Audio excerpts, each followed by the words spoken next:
Off the show. Tops, how you doing, mate? You good? You well? Yeah, Good to can you see hear you. me? It's been a while. It's been a very long while, man. I'm glad to see that you got looking well. I Thanks, thought man. I'd You come back too. to the YouTube space. It's been a couple of years, but I think I need to state my opinion or what's things that are happening Yeah, I'm at the curious where minute. your head's at, man. Talk to me. Yeah. So obviously the 0-0 yesterday. Obviously, before the season started, I already tipped us to win the league because I was happy with the trajectory we were going on the Yeah. last two seasons. Obviously, the points tally, the goals, et cetera, et cetera. But Tom, I just think that the transfer window's killed us, bro. I really do. I think that left hand side is really like hindering us in terms of how we're going forward. But that's where Um, we sign players. exactly, yeah, and that's the weird thing. I just think Yeah.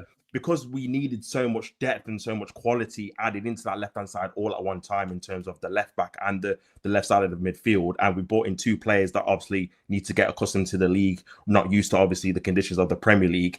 I think it's put a lot of pressure on those players really working out straight away, and obviously we've seen with Calafiori had a few injury problems. Marino obviously got injured before the season started, so I think it's taken them a bit of time to obviously bed into the system. But with that, it's putting a lot of pressure on Saka and Martin Odegaard. And obviously, Martin Odegaard's just come back from injury as well. So he's going to need time to adapt, to get used to playing 3 games a week. And I think with that, and obviously us relying on set pieces, if you kind of stop those set pieces and keep Odegaard and Saka quiet, we just look like void of ideas, really. And I think that just in terms of how the players are on the left-hand side, the performances from like the likes of Martinelli. I just don't know what's happened to him. I don't know if you remember a couple of seasons ago when Martinelli and Gabriel Jesus were linking up on that left-hand side. And it was like a case of Martinelli was going into that centre forward role and Jesus was going into the left-hand side, and Martinelli was getting more goals and more chances and more shots at goal. That seems to be completely gone.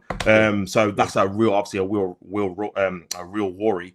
On the left-hand side, and obviously with Marino at the minute, obviously it's a bit hot and cold with him just because obviously he needs to get used to the league, but I think we need to obviously see a bit more in terms of going forward, creating obviously overlaps and underlaps for Martinelli. We've seen it once. Obviously yesterday he did like a nice little underlapping run and obviously put the ball into the box, but obviously went into no man's land. But I think that left-hand side is key for us to really try and score more goals. And I think with the likes of Thomas Partey not being in the midfield, even though I like Declan Rice in the six, I do think we lack a lot of urgency in terms of breaking down low blocks. I don't think it's been a coincidence that we started slow at Fulham and he wasn't in the midfield. We started slow, obviously, in this game and he wasn't in the midfield, and obviously he came out right back. I do think he's one of the people in midfield that he like punctures passes into plays and it quickens up the play, it speeds up the play like instantly.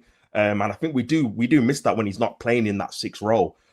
So yeah, man, I think there's a lot of questions obviously to be asked about Arteta as well, just in terms of his substitutions, how we brought on like Partey at right back and not putting him in midfield. I know that Declan Rice had like an injury, so we had to bring Jorginho on. But I do think some of his substitutions and like people were saying, taking off Martin Odegaard at the time, obviously he wasn't having a good game, but maybe bringing him on and moving him to that left-hand side. One of your callers said before that he could see like Martin Odegaard in that left midfield eight. I think I agree. I don't know if you remember the pass he made to Havertz against Chelsea when he scored his first goal. That was on the left-hand side. The pass he made to Trossard against Porto. That was a lovely bit of skill on the left-hand side. He seems to be more comfortable playing that pass into that left-hand channel for players to run onto and obviously finish their chances. So yeah, I do think, like I said, there is things he can change in terms of in the squad and like positionally, and obviously people have said as well, maybe swapping Saka and Martinelli to different wings in game to just try and freshen up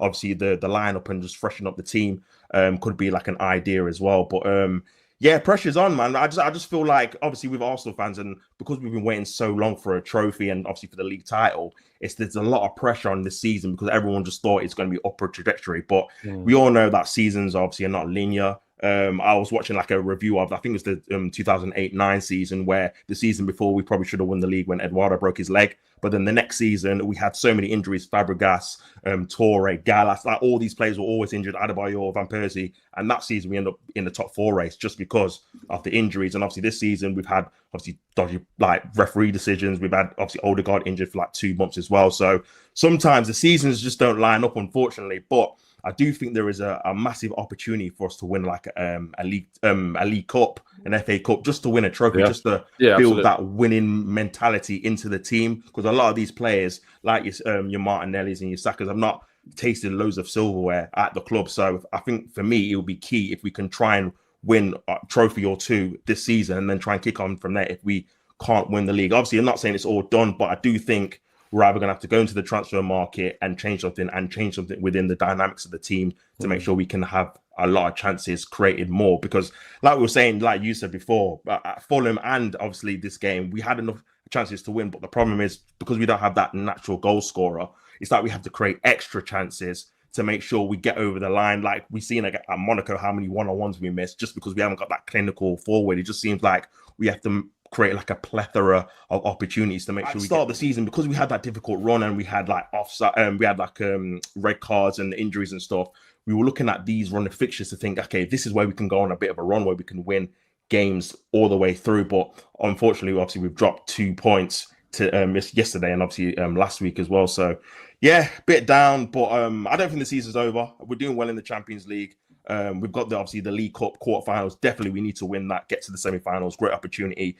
We could end up having a favourable draw in the next round if we get the likes of like Newcastle or Brentford or whatever. So I think that's definitely a trophy we can get to the final in 100%. And then obviously we've got the FA Cup at home to Man United, who we've just beaten already this season. So not all doom and gloom, guys. I thought I'd try and bring some positivity. We got there in the end. Yeah, we got there in the end, man. But yeah, that's just my thoughts, man. What do you think? Yeah, so I think you summed it all up really, really well. There are frustrations, there are shortcomings, there are still glimmers of hope as well that combine. It is frustrating, like to see the downside. I think there are things that explain it. I think there are things out of Arsenal's control that have explained it. I think there are things within our control that need to be addressed as well. I still do think there's a lot of hyperbole, around. I really do. I can't get my head around it really. But everyone's different, and everyone just views things a different way. Yeah, 100%, man. And I think just in terms of like what you're saying about with Sterling and stuff, obviously there's probably something that's gone behind the scenes where Arteta's not really been happy with his like work rate, maybe off the ball, that obviously someone like a Martinelli and Saka probably provide. So he doesn't really trust him in games where it's tight or we kind of need like the odd goal to win.